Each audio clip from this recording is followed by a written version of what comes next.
In case you missed out on the major local and international news updates within the week, worry no more because we've got you covered. Join us on First Next News for a complete highlight of important stories from Nigeria and around the world. You can follow us on our YouTube channel at First Next News for full news reports.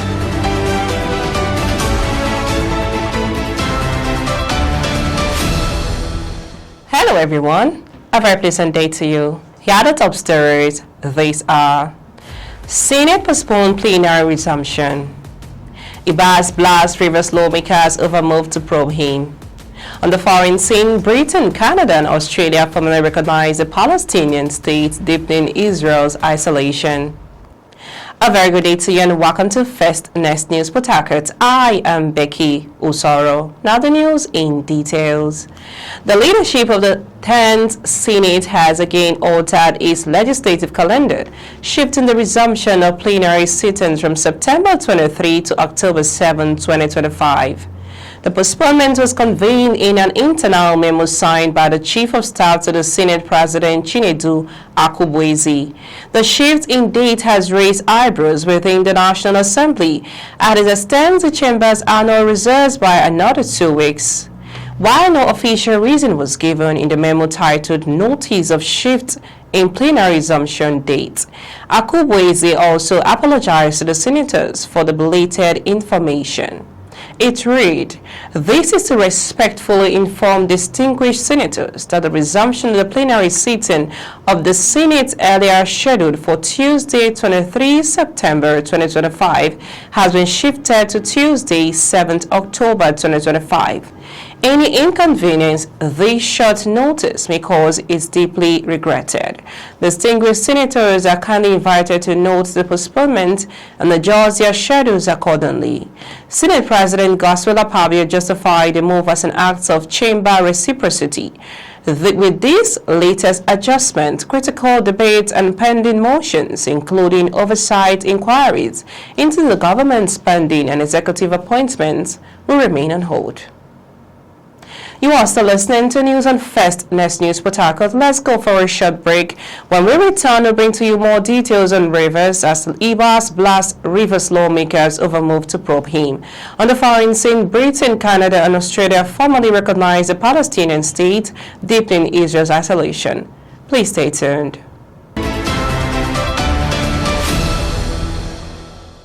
Welcome back. Many thanks for staying tuned. In case you're just joining us, you are listening to news on First Next News Port Harcourt. We now bring you the rest of the news.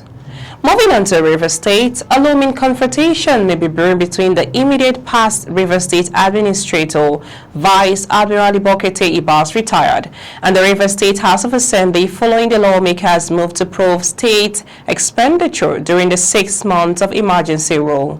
Ibas ceased to be the state administrator on September 17 after President Bola Tinubu lifted the emergency rule and directed Governor Siminalayi Fubara, his deputy and lawmakers to resume their offices. At its first plenary after resumption, the Assembly, led by Speaker Martins Amewule, resolved to investigate financial transactions carried out during the period. The lawmakers noted their intention to explore the process of knowing what transpired during the emergency rule with regard to spending from the Consolidated Revenue Fund for the award of contracts and other expenditure. Reacting, Ibas insisted the Assembly had no authority to investigate him as they did not appoint him.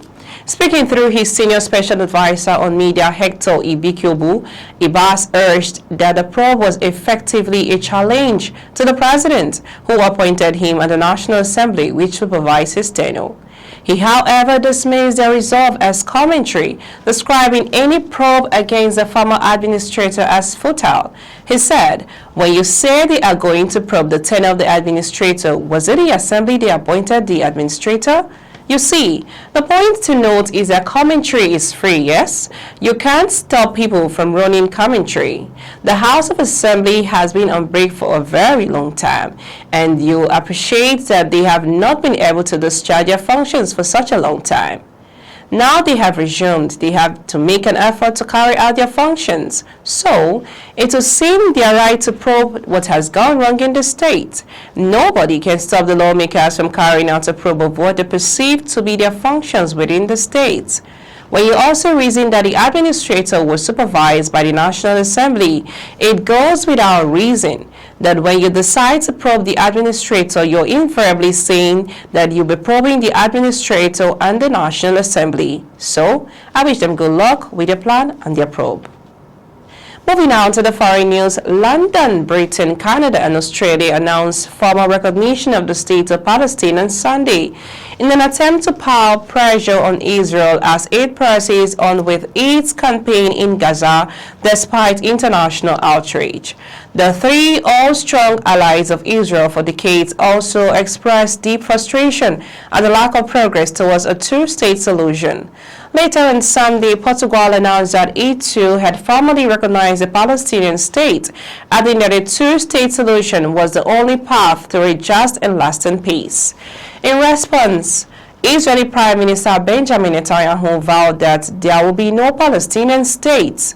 I have a clear message to those leaders recognizing Palestinian state after the horrific massacre of October 7th. You are giving a massive price to terror, Netanyahu said in a statement. The response to the latest attempt to force a terror state upon us in the heart of our land will be given after my return from the United States. Israel's President Isaac Herzog added to this criticism, saying the move will not help one Palestinian. It won't help free one hostage, and it will not help us reach any settlement between Israelis and Palestinians. This is a sad day for those who seek true peace, Herzog said in a post on X. That's all on the news on this hour. We now bring you highlights of the top stories so far. Senate postponed plenary resumption.